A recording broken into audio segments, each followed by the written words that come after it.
Hello, hello tout le monde, j'espère que vous allez bien et bienvenue dans cette vidéo hebdomadaire où je fais le point récapitulatif de ce qui s'est passé cette semaine sur les cryptos. Alors là, on est en train d'assister plus ou moins en live, c'est pas impossible qu'on assiste en live au breakout du Bitcoin et de la cassure des 10 000 $. Donc on va voir si d'ici la fin de cette vidéo, on aura cassé les 10 000 $, ce qui serait quand même une assez bonne nouvelle. Et donc globalement je pense que vous avez compris qu'on est quand même très bullish sur le Bitcoin. Bitcoin donc depuis la semaine passée, vous pouvez voir que tout se passe bien, on est en train de se diriger vers le haut et on arrive possiblement vers la zone des 10 000. Au cours de cette semaine, je vais vous montrer ça sur Bitstamp, on a eu une consolidation, je vous avais parlé la semaine passée après la montée et puis la petite correction que ce que j'espérais sur le Bitcoin c'était véritablement une consolidation au sein de cette zone entre les 9800 et les 8008. Du coup on a été chercher carrément même les 8006, mais on a très bien tenu cette zone. On est venu taper plusieurs fois dessus, mais on a toujours très bien tenu cette zone de support. En termes de figure chartiste, on a d'abord eu un resserrement, une contraction des prix ici, avec un triangle symétrique, une cassure vers le bas, ce qui n'était pas forcément très positif. Ceci dit, on a très bien tenu la zone et on est arrivé aux 8000. On est resté aux alentours des 9000 en fait tout simplement. Ensuite, recontraction des prix, cassure ici, breakout. Il n'y a pas eu des volumes exceptionnels, néanmoins breakout quand même. Ici, on est venu consolider pendant un petit temps, ce qui a permis à la 10 EMA ici de rattraper plus ou moins les prix, et on est en ce moment vers une cassure des prix et possiblement les 10 000. Alors là on vient de voir qu'on a fait un petit recul. Ceci dit, les 10 000 seraient possiblement en vue avant la fin de la vidéo, on va voir. Donc Bitcoin véritablement très bon. Il y a une accalmie en termes de volume, néanmoins on peut quand même continuer à monter vers le haut et à continuer véritablement notre ascension pour éventuellement casser donc la barrière psychologique des 10 000. Je pense que si on casse les 10 000, ce ne sera pas forcément une barrière psychologique très forte et ce ne sera pas forcément une résistance. Et pour moi, la prochaine résistance se situe davantage aux 10 000, 10 200, voire 10 300. Donc on va voir comment est-ce que ça se passe dans les prochaines heures si on arrive à casser au-dessus. Et pour moi, la target se situe davantage aux 10 300. Vers le bas, alors vers le bas, si maintenant on connaît une négation ici de cette montée parce qu'on n'a pas encore énormément de volume, il faudra surveiller tout d'abord les 9500 ici tout simplement, cette zone des 9006 au 9005, et puis de toute façon ça c'est un tout petit support, il faudra davantage regarder cette zone des 9004 pour moi. Et encore vers le bas, il y a cette zone entre les 8008 et les 8006 qui est une très bonne zone de support, mais je ne pense pas qu'on vienne redescendre aussi bas. Donc ça c'est pour le Bitcoin, donc véritablement Bitcoin très fort. Il est tellement fort depuis ces 2 derniers jours qu'il y a un ralentissement global qui s'effectue sur les altcoins. On va regarder ça tout de suite. Alors, avant de regarder ça, on va regarder le Bitcoin Cash. Bitcoin Cash, alors j'étais très positif sur la cassure du Bitcoin. Donc on peut voir ici que le Bitcoin ici a connu une cassure à la hausse et ça s'est fait après la cassure du Bitcoin Cash et de l'Ethereum. Donc quand on voit ce genre d'action sur les prix qui arrivent, donc d'abord sur le Bitcoin Cash où ici on a aussi une double compression des prix, ensuite un breakout, une consolidation, une remontée. Donc ça c'était très bon pour une prise de position. Quand on voit ça par exemple sur le Bitcoin Cash et qu'on voit ça sur l'Ethereum, on va voir ça tout de suite, on peut se douter qu'un mouvement va également se passer sur le Bitcoin. Ce n'est pas tout le temps le cas, mais néanmoins, de manière générale, vu l'état du marché et la tendance haussière, le momentum haussier des cryptos, je ne doutais pas qu'on allait casser à la hausse. Donc Bitcoin Cash aussi très bon. Ici, il y avait véritablement 2 points d'entrée possibles et on est en train de monter encore. Alors, en termes de target, Internet est un peu lent, donc en termes de target, on pourrait viser les 1770 $. Donc ça c'est pour le Bitcoin Cash. Vers le bas, il faudra aussi regarder tout simplement la zone des 1440 et plus bas, tout simplement la zone de support qu'on a connue au cours de ces 2 dernières semaines. Mais comme j'ai dit sur le Bitcoin, je ne pense pas que sur le Bitcoin Cash on vienne redescendre aussi bas. Bitcoin Cash, un des grands winners de cette semaine. Si l'on accepte certains altcoins qui ont véritablement rushé, je pense notamment à Ontology qui nous a fait un run à plus de 90%. Excusez-moi. Ethereum, alors Ethereum aussi très très bon. On peut voir qu'il y avait aussi, alors depuis la semaine passée, ça prend un peu de temps à charger. Depuis la semaine passée, il y a aussi ici une espèce de compression des prix, une première compression des prix, une cassure vers le bas, à nouveau rebondissement. On a eu un rebond sur ce support, arrivé sur la résistance, cassure de la résistance. On avait une résistance pour moi au 750 qu'on est venu casser d'un seul coup et on se dirige encore vers des nouveaux sommets pour l'Ethereum. C'est pas impossible vu là où on est qu'on arrive très très bientôt vers les 900 $, voire les 980 $ si on continue comme ça sur l'Ethereum. Vers le bas, il faut toujours surveiller du coup. Ici c'est un peu plus difficile de définir une zone de support. On pourrait dire que la première zone de support ce serait ici aux alentours des 750 parce qu'on peut voir qu'il y a une micro base qui s'est dessinée. Je suis sur le 4 heures et en dessous de ça il faudra regarder la zone du breakout ici. Ceci dit, comme sur le Bitcoin Cash et sur le Bitcoin, je ne pense pas qu'on vienne redescendre plus bas que ça. Contre le Bitcoin, donc Ethereum contre le Bitcoin aussi très très bon. On peut voir ici établissement d'une base, donc ça c'est quand même une base assez conséquente. Cassure à la hausse et aussi petite consolidation des prix en ce moment. Il faut faire attention globalement à ce qui se passe sur les cryptos, notamment tous les alts. Il faut véritablement, peut-être moins sur l'Ethereum, le Bitcoin Cash et le Litecoin, voire le Neo, mais sur toutes les autres cryptos, essayez de faire attention à ce qui se passe sur le Bitcoin parce que depuis que le Bitcoin a cassé à la hausse, on peut voir que la plupart des alts, alors ça fait pas longtemps, ça fait juste 2 jours, mais on peut voir que depuis 2 jours, il y a pas mal d'alts qui ont du mal à continuer leur mouvement ascendant. Donc tout ce que je vais dire ici et tous les alts dont je vais parler, si je vous dis c'est toujours très positif, faites toujours attention à ce qui se passe sur le Bitcoin parce que quand le Bitcoin a tendance à monter, l'argent a tendance à affluer véritablement vers le Bitcoin à partir des altcoins. Donc ça peut être assez dangereux et n'oubliez pas toujours de mettre vos stops. Après, en fonction des cryptos sur lesquels vous êtes, il ne devrait pas y avoir de problème. Litecoin. Alors, Litecoin tout d'abord contre l'USD. Litecoin enfin a fait un mouvement vers le haut. C'est-à-dire que ces 2-3 dernières semaines, on tradait dans un range ici qui oscillait entre 155 et 145 $, on va dire plus ou moins, avec une moyenne à 150. Et enfin, on a connu une cassure. Donc pour moi, c'était la cassure de cette gigantesque downtrend qu'on connaît déjà depuis des mois sur le Litecoin, ce qui est une très bonne chose. Et ensuite une cassure de résistance horizontale ici au 165 et on peut voir qu'on est doucement en train d'aller plus haut. Là, pour moi la prochaine résistance elle se trouve au 176.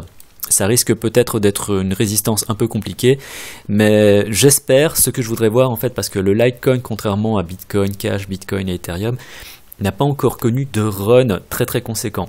Alors maintenant il faudra véritablement voir s'il n'y a pas encore un problème de timing, c'est-à-dire que l'argent va encore affluer vers le BTC davantage que sur d'autres cryptos. Et donc le momentum haussier du Litecoin pourrait s'en ressentir. Ceci dit, tant que le BTC monte, le Litecoin a tendance à le suivre. Il faut voir maintenant si on va connaître une hausse plus ou moins calme ou bien si on va connaître une hausse explosive. Là, il s'agira véritablement de voir ce que va nous dire le marché. Donc comme j'ai dit, prochaine résistance 176 et après ça il y a véritablement la zone des 190 qu'on pourrait atteindre. Vers le bas toujours le premier support c'est cette ancienne résistance au 165 et puis plus bas les 157. Mais globalement je suis confiant, je ne pense pas qu'on retourne vers ces niveaux. Contre le BTC aussi, il y a quelque chose qui commence à se mettre en place. Alors si je pouvais vous montrer ce serait bien, voilà. Donc montée aussi, cassure de la downtrend qui était en cours depuis très longtemps. On peut voir qu'on avait fait une tentative ici pour redescendre en dessous directement. Ici, cassure, test de cette résistance en tant que support, remonter vers le haut, donc très très positif sur le Litecoin contre le Bitcoin. Alors là, il est en train de consolider, on va attendre que la 10 EMA éventuellement vienne rejoindre le cours des prix du Litecoin contre le Bitcoin, et puis on verra. Ce qui serait positif, ce serait véritablement une cassure des 1 700 000. Voilà, enfin simplement, je vais tracer ça directement sur le graphique. Ce qui serait bien, ce serait une cassure de ces niveaux-là à la hausse avec des volumes pour éventuellement aller plus haut. En attendant, sur le RSI, on est quand même très très bullish, donc je pense que l'on peut continuer plus haut. Ce qui serait indicateur, donc aussi si le Bitcoin si le Litecoin commence à performer le Bitcoin, ça pourrait véritablement être intéressant de prendre une position dessus. Neo est au sein de ce canal haussier, il monte doucement mais sûrement. Donc on peut voir qu'il y a ici un premier canal qui s'est dessiné, on est venu taper plusieurs fois sur ce canal. Ici on est sorti de ce canal et la zone de support en ce moment elle est celle-ci. Alors en ce moment on connaît une compression des prix sur le Neo. Je pense qu'on devrait très prochainement assister à donc un breakout, que ce soit vers le haut ou vers le bas. On verra très bien ce qui se passe sur le Neo. En ce qui concerne Neo contre le BTC, là je parlais du Neo contre l'USD. Toujours en attente, on peut voir ici une petite downtrend. L'idéal ce serait que l'on vienne casser cette petite downtrend à la hausse aussi, et que on arrive aussi à casser ici la zone des 1 million de Satoshi sur le Litecoin, qui correspond véritablement à la résistance oblique à casser. Mais globalement, on peut voir aussi que depuis le retournement de tendance, ça se passe pas trop mal sur le Neo, même si on va dire que les performances si on fait une comparaison avec d'autres altcoins, n'a pas été aussi explosif qu'on aurait pu l'espérer. Néanmoins, Neo toujours très très bon, et globalement sur l'ensemble des cryptos, tout se passe très très bien. BNB, alors je vous avais parlé déjà il y a quelques semaines de cette compression, de ce triangle ascendant. Donc on a connu plusieurs cassures, on a connu plusieurs retests, et ce que je voudrais voir maintenant, c'est véritablement la cassure au-dessus de cette résistance qui pourrait nous emmener à nouveau au niveau plus ou moins des 16 $. ONT, alors je vais vous parler vite fait de quelques cryptos de cette semaine. ONT a vraiment surperformé cette semaine. Alors je sais pas où est-ce qu'on était la semaine passée, mais je me souviens en avoir parlé ici, je pense. Donc ça, l'entrée en position ici jusqu'au plus haut de cette semaine, ça fait un mouvement haussier de 138%. Donc 138%, et tout ça sur l'espace de 8 jours. Donc on a véritablement connu une hausse très très conséquente sur ONT. Pour le moment, il est en phase corrective, on tient très très bien les niveaux, et ce serait pas impossible que l'on... Bon, il faudra patienter. Je pense que c'est comme sur EOS la semaine passée, où on a connu un énorme run aussi de plus de 100% sur l'espace de quelques semaines. Je pense qu'en ce moment sur ONT, on va avoir droit à une consolidation. L'idéal ce serait qu'on ne casse pas, qu'on ne vienne pas chercher en dessous de ces niveaux ici, aux 9600, 9700, et tant qu'on tient ces niveaux, on peut rester positif sur ONT. Donc je ne conseille bien sûr toujours pas une entrée de position, j'attendrai un breakout, mais ONT véritablement a surperformé le marché ces 2 dernières semaines. OneChain, j'en avais parlé vite fait la semaine passée. Ceci dit, le mouvement haussier a été quelque peu compromis par le breakout du BTC, donc j'éviterai d'en parler. Zilliqa, ça fait partie aussi de ces cryptos qui continuent à être positives. Donc ici on peut voir formation, tasse séance, breakout, consolidation des prix, petite remontée, rechute au niveau du breakout ici, enfin du deuxième petit breakout sur cette micro base. Toujours petite montée, et on tient très très bien les niveaux, ce malgré des volumes qui ne sont pas exceptionnels. Mais donc Zilliqa, je pense qu'on peut essayer de rider une tendance si une tendance se met en place. Donc très très bon aussi ce qui se passe sur Zilliqa. Verge, il n'y a rien qui se passe depuis l'annonce de partenariat avec Pornhub. EOS, pour le moment j'éviterai d'y toucher. Si on connaît une cassure ici de cette résistance oblique, éventuellement ça pourrait être un trade sur le short terme pour remonter aux anciens plus hauts, ce qui ferait quand même 25%, ce qui n'est pas négligeable. Donc EOS, gardez un œil dessus. Tron, alors voilà, là on va commencer à parler des cryptos dont vous m'avez demandé de parler la semaine passée dans les commentaires. Donc la première c'est Tron. Tron, j'éviterai d'y toucher aussi parce que phase corrective, on a connu un mouvement de hausse vraiment conséquent au cours des dernières semaines. Si on regarde à partir d'ici, tout simplement, voilà, en une semaine, ça a fait 75%, 74%. Donc le mouvement sur Tron a été assez conséquent. Je pense que c'est Julien qui m'avait demandé ce que j'en pensais. Alors d'un point de vue fondamental, Tron, je n'aime pas trop. Ça fait partie des cryptos que je ne pourrais pas garder dans mon portefeuille long terme parce qu'il n'y a véritablement rien qui est encore fait d'un point de vue roadmap et construction de l'écosystème de cette crypto. Je pense que Justin Sun, donc le CEO, déjà il y avait eu cette histoire de white paper qui avait été plagié. Bon, bah ça ça fait partie déjà de l'histoire ancienne parce que l'air de rien, ça remonte à des mois et des mois sur les cryptos, bah ça fait déjà longtemps. Ça c'est une chose, mais donc l'écosystème n'est pas encore construit, il n'y a encore rien qui est fait et je pense qu'ils veulent être autonomes d'ici 2020. Donc en ce moment on est en 2018, donc il y a encore du temps et je pense que toute la hype qu'il y a autour de Tron est notamment due au CEO qui est le protégé de Jack Ma, qui est le fondateur d'Alibaba et un des hommes les plus riches et les plus puissants de Chine. Donc vu que c'est son protégé, je pense que c'est pour ça qu'il y a eu pas mal de hype autour de ce token, de cette crypto. Mais Tron pour le moment, même si j'aime beaucoup l'idée de le trader, ça fait pas partie des choses que je garderai long terme dans le portefeuille. Peut-être que j'ai tort, peut-être que ça va être véritablement quelque chose de génial et que c'est maintenant qu'il faut investir justement. Je ne sais pas. Après c'est un peu comme EOS, l'air de rien, EOS on en est encore au stade de l'ICO. Alors Dan Larimer qui est aussi derrière Steemit et BitShares, il a quand même réussi à créer l'ICO qui dure plus d'1 an et où tout le monde se jette dessus et où les prix, alors il faut regarder en termes de prix, EOS ce que ça vaut 15 milliards de dollars et voilà, c'est tout le monde parle de Ethereum Killer, pour moi EOS ça peut être un concurrent de l'Ethereum mais ça ne sera pas un Ethereum Killer, de même que Cardano ne sera pas un Ethereum Killer ou que Neo, on parle souvent de l'Ethereum chinois, mais il faut arrêter avec tout ça. L'existence d'une plateforme n'empêche pas l'existence d'une autre, c'est à dire que maintenant si vous voulez, on peut prendre l'exemple d'Adidas. Si Adidas existe, ça n'empêche pas l'existence de Nike. Il y a une concurrence qui va se faire, c'est certain, mais l'arrivée d'une plateforme, le développement d'une plateforme ne se fera pas forcément au déni d'une autre. Et je pense pas que c'est pas parce qu'on va commencer à développer des applications décentralisées sur EOS que toutes celles sur Ethereum vont disparaître. Non, je n'y crois pas du tout.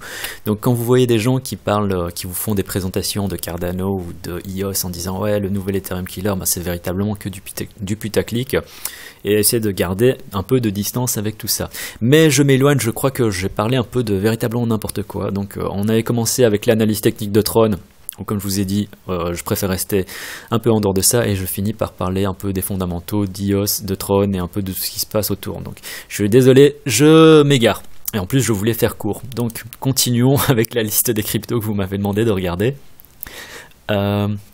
Cardano c'est mi-figue mi-raisin, donc moi je suis pas négatif globalement.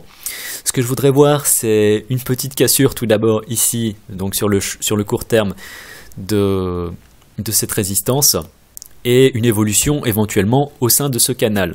Donc si ça se fait, ben, ça permettrait éventuellement de faire une montée de plus ou moins 12 à 13%, ce qui n'est pas négligeable. Globalement le mouvement haussier sur Cardano aussi est très bon. Donc ici, il faut attendre et voir ce qui va se passer sur Cardano. VeChain. Alors c'est lent. Par contre les pubs ça revient vite. Hein. Alors VeChain, aussi très bon, dans le sens où ici on a connu la cassure sur la grosse downtrend qui était en cours depuis quelques temps. Puis, donc cassure, consolidation, cassure à la baisse, négation de tout ça. Ceci dit, on a très bien tenu cette ancienne résistance en tant que pivot. On est revenu monter un tout petit peu, cassure à la hausse, arrivée des volumes. petite phase corrective, remontée, et en ce moment, VeChain, je dirais qu'on est quand même très très bon. Ce qu'il faudrait, c'est qu'on arrive à casser, c'est une zone assez large qui se situe véritablement entre les 54 et les 58 000, donc c'est une zone assez large, mais si on arrive à casser au-dessus, moi je prendrais pas position tant qu'on n'a pas cassé le dessus de ces zones, on pourrait éventuellement encore continuer à monter, et là on arriverait sur cette résistance aux 61 000. Substratum, d'un point de vue fondamental, j'aime beaucoup. On a connu quand même un run assez conséquent depuis le retournement de tendance. Enfin, conséquent, il faudrait que je regarde. Peut-être pas aussi conséquent que sur ONT ou d'autres cryptos. Je vais prendre à partir d'ici. Bon, ça fait quand même 78%, donc c'est pas négatif jusqu'au plus haut. Et je ne compte pas cette mèche ici. Mais en ce moment, on peut voir qu'on est en phase corrective et on est même descendu. Donc ici on a connu un breakout et on est redescendu en dessous de cette zone du breakout. Donc on est même redescendu en dessous de cette micro-base et je préférais rester en dehors de substratum. Pour le moment je trouve que ce n'est pas forcément, ça ne sent pas bon pour le substratum. Même si à long terme je reste très très positif dessus. Wabi ça fait aussi partie de ces cryptos que j'aime bien, avec un potentiel. Alors pour le moment, depuis le retournement, on peut voir que ça monte. Il n'y a pas forcément eu quelque chose de très très explosif depuis, mais ça reste positif. Après, c'est comme sur Substratum, si vous êtes court terme dessus, j'éviterai de prendre position parce que pour le moment, il n'y a pas grand chose qui se fait. Elf, tout à fait la même chose en fait, sauf que Elf, non. Voilà, Elf, je suis un peu plus positif, dans le sens où on a connu ici une barre avec une tentative de monter au-dessus, mais pas de breakout. Donc à voir comment ça se passe. Si on continue encore à descendre plus bas, pas très bon. Pour le moment, on tient quand même assez bien cette résistance ici aux alentours des 17 000. Donc tant qu'on arrive à rester au-dessus, ça va. Après, on va connaître véritablement ici, on verra bien ce que ça donne à l'apex. Et en attendant, je préfère rester en dehors de ça. ICX. Alors ICX, je ne sais pas si vous m'avez demandé d'en parler. Bon, je vais en parler quand même. ICX, on peut voir qu'on est simplement au sein d'un petit canal baissier. Donc si on arrive à casser... Donc, moi, je ne prendrai pas position là-dessus. On peut voir ici qu'on a aussi connu une cassure, une tentative d'aller plus haut, un retest de cette zone de breakout. On est arrivé en dessous pour remonter et on est en ce moment au sein de la création de ce canal et on n'arrive pas forcément à aller plus haut. Mais tout ça c'est véritablement parce que le Bitcoin, on va voir si on y est presque, on va voir si on va y arriver avant la fin de la vidéo. Ce serait pas impossible. Donc Bitcoin sur Binance est à 9967. Donc pas loin des 10 000. Tout ça en live, pile poil quand je fais ma vidéo, ça fait plaisir. Donc il y a encore 3 dernières cryptos qui étaient tout au fond. Donc la première c'est TNT, je connais pas du tout cette crypto. Ceci dit, elle se traite sur Binance, donc je peux faire une petite analyse technique. Globalement, on peut voir qu'il y a formation d'une base, grosse arrivée de volume. Alors ça s'est fait 2 fois, donc grosse arrivée de volume, pump. Je sais pas si c'était ce qui s'est passé. Établissement d'une base, gros volume, grosse montée. Alors l'idéal sur TNT c'est véritablement d'arriver sur le breakout, de faire une montée à 100%, de revendre tout ça et ça en l'espace d'une journée. Donc si ce genre d'action vous arrivez à avoir ça, c'est véritablement vraiment génial. Mais en dehors de ça, TNT fait une petite montée en escalier douce. Alors ici on peut voir qu'on a encore fait une base, qu'on a fait une cassure vers le bas et qu'on tient plus ou moins la zone de cassure. Donc tant qu'on ne vient pas descendre en dessous, je dirais, de cette micro base ici, en dessous des 1300, pour être un peu large, je pense qu'on pourrait encore connaître un mouvement ascendant. Après, comme j'ai dit, sur d'autres cryptos comme Wabi, c'est pas un mouvement forcément très très explosif, mais globalement il est haussier, mais c'est pas forcément très très intéressant. Request Network, je ne connais pas. On m'a dit que c'était les Frenchies qui faisaient ça, qui développent ça à Singapour. Alors je ne connais pas du tout d'un point de vue fondamental, mais techniquement en ce moment, on va dire que c'est pas négatif. Ça se trade au sein de ce canal haussier. Donc ça monte aussi doucement, mais sûrement. Et Golem, le dernier. Golem, ça fait longtemps que j'en ai pas parlé. Je crois que ça doit faire 1 an que j'en ai pas parlé de Golem. Enfin, ça doit pas faire 1 an vu que la chaîne n'a pas 1 an, mais ça doit faire peut-être 1 an que j'ai plus entendu beaucoup parler de cette crypto. Et c'est positif Golem, véritablement. L'action des prix sur Golem est vraiment, vraiment cool. Donc, ici on peut voir qu'on a connu une montée et en ce moment, après le mouvement correctif, on est en consolidation. Et ce que je voudrais voir, ben, c'est simplement une cassure des prix ici, une cassure de cette résistance, et on pourrait éventuellement rechercher à nouveau le plus haut ici, ce qui pourrait faire un mouvement de quand même une vingtaine de %. Donc Golem, je vous avoue que je sais plus c'est qui m'en a parlé dans les commentaires, mais merci parce que j'ai une position en attente, c'est-à-dire que j'ai un stop limite, un buy limit qui est en cours et on va voir où ça va nous emmener. Voilà, donc ça c'était, voilà, la vidéo est finie et malheureusement non, Bitcoin n'a pas cassé les 10 000 avant la fin de la vidéo. Donc c'est une vidéo quand même qui aura duré une petite demi-heure. Et non, Bitcoin n'aura pas cassé les 10 000. Bon, je vais quand même faire un titre plus ou moins putaclic en mettant Bitcoin à 10 000, on verra ce que ça donne. Et j'espère qu'on aura cassé d'ici l'upload de la vidéo. Donc voilà, c'était tout pour aujourd'hui. Si vous avez aimé le contenu de cette vidéo, n'hésitez pas à me mettre un pouce en l'air, c'est véritablement très important pour moi, pour le référencement, tout ça, vous savez. Si vous avez des questions, mettez-moi ça dans les commentaires. S'il y a des cryptos que vous voulez que je regarde la semaine prochaine, mettez-moi ça aussi dans les commentaires. C'était le Cryptographe. Tchuss!